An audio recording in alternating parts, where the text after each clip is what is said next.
Okay, so now we're gonna vacuum seal some of our products here. I had some leftover meat. We're not gonna save it. We're gonna save that. And I have my summer sausage that I made last week.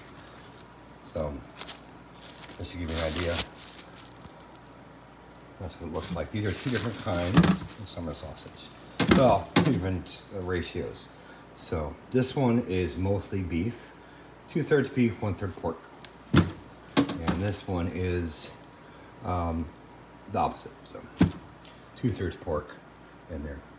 So, and I did put some pork belly fat in both of them. So that's a pretty instant way. Now, what I use to make it, excuse my videoing, I am a rookie. So what I used, if I can find it, is I've used, yes I fish, is High Mountain Home Sausage Making Kit. I bought this at Bass Pro. This is the cracked pepper and garlic, and I'll tell you, that's a great combo. I use Cabela's a lot. Their jerky making kit. Can I make everything by myself? I can. Sometimes it's just, you know, if you're in a little bit of a hurry. And there is also a sausage making seasoning kit, caramelized onion and beer bratwurst. That one tastes flippin' awesome. Now we're gonna make all kinds of different sausages. So when we have our vacuum sealer here, make sure this is always correctly in place. If you're curious what that's for, that's actually for canning. So instead of having to boil certain times with your canning something, this will actually pull all the air out. We'll do that at a later date. So what we're gonna do right now is set the camera. Hopefully not screw it up too bad. I am getting some better filming equipment, so it's just, so bear with me on my filming. These are 8x12 vacuum bags, and they work very well. If you don't know what sous vide is, it'll be explained at a later date. But these bags are actually usable for sous vide cooking. So first thing we're gonna do is check to make sure is I'm not cutting off my head in the view. As I have my summer sausage here, and everybody's tried it, they loved it. So now it's time to preserve it. So I'm gonna cut that in half, this big piece here. As you can see, there's a little fat around the outside. It's fine. This one I dried it like this. You can smoke this as well, but I just didn't want to, because some of the people that I had tried this don't like smoked foods. I know they'll be. Anyways, so smells amazing. So better than Hickory Farms. So all we're gonna do is put that one and that one in here. Make sure when you place this that this is flat like this. If you're not, you'll get creases and it will not keep the air out. So you just simply put it in. Here, I'll show you. You want it in like that, okay? You want it in that groove here, this slot, and make sure you're not over it, okay? And inside, so what we do is we just simply close it, and then we hit vacuum seal and seal on this particular bag. It's pulling all the air out, as you can see. And now, okay. And if you want to, hit it again, just to make sure. It's not gonna hurt anything.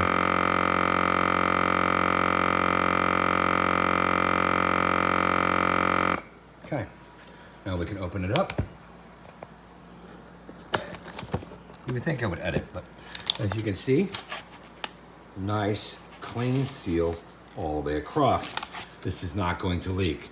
So here we go. So you can freeze summer sausage, and technically, if I smoked it, I could have kept it like this. Because there is no oxygen, you could keep this out and it would last a month or so. I wouldn't go beyond that. And you'll know, when you have a container, you get a funk, you'll know.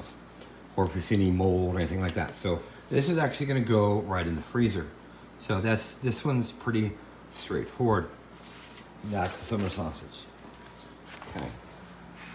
I promise, guys, I will get better at this. Any suggestions would be great. I'll be a smart ass, that's my job. So, I'll open up another one. So I have 2 summer sausages here. So cut into it, right in half.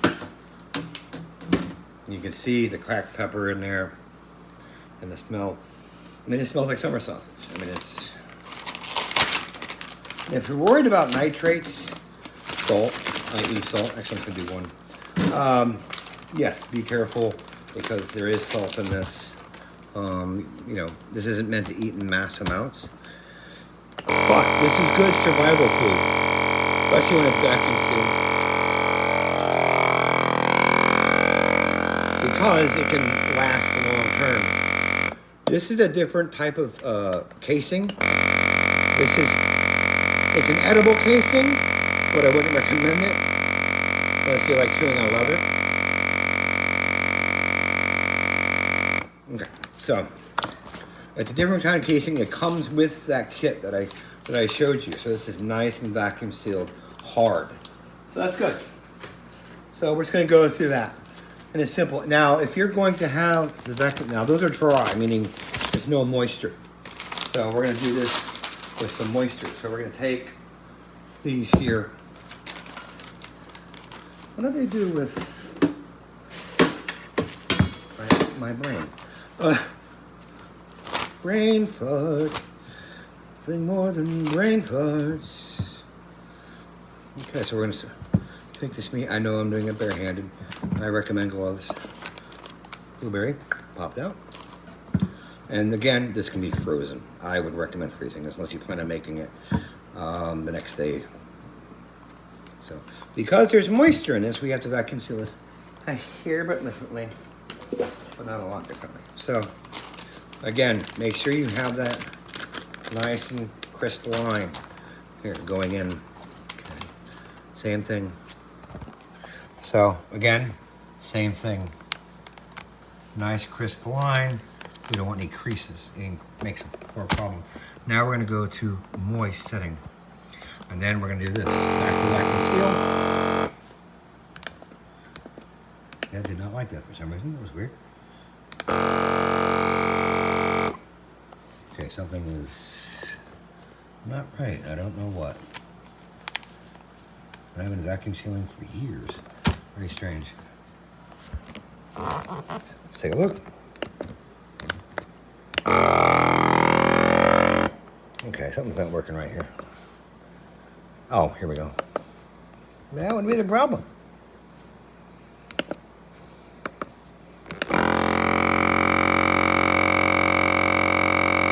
See, it happens to the best of us. I'm just full of stuff today. This isn't working correctly. So something happened and I don't know what. Because this is not sealing correctly. So I did something wrong. So all I'm going to do, I don't know what the heck I did wrong, but I'm going to cut this off before it's sealed. Because it sealed itself for some reason and it should not have. In fact, I'm going to have to rebag this because I screwed up. And I make mistakes like everybody else. So, yes, okay.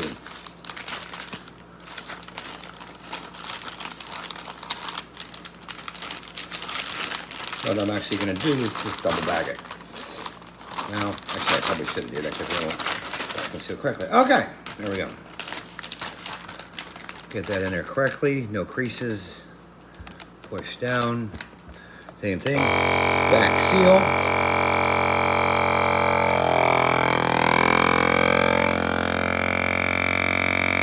You get the idea at this point. Just do it twice. I always do it twice.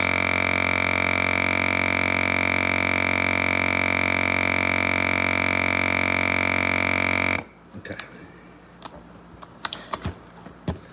There was a little crease there that I noticed, but it's sealed. So I don't feel any leakage at all. So this is the lamb sausage mix that I have left.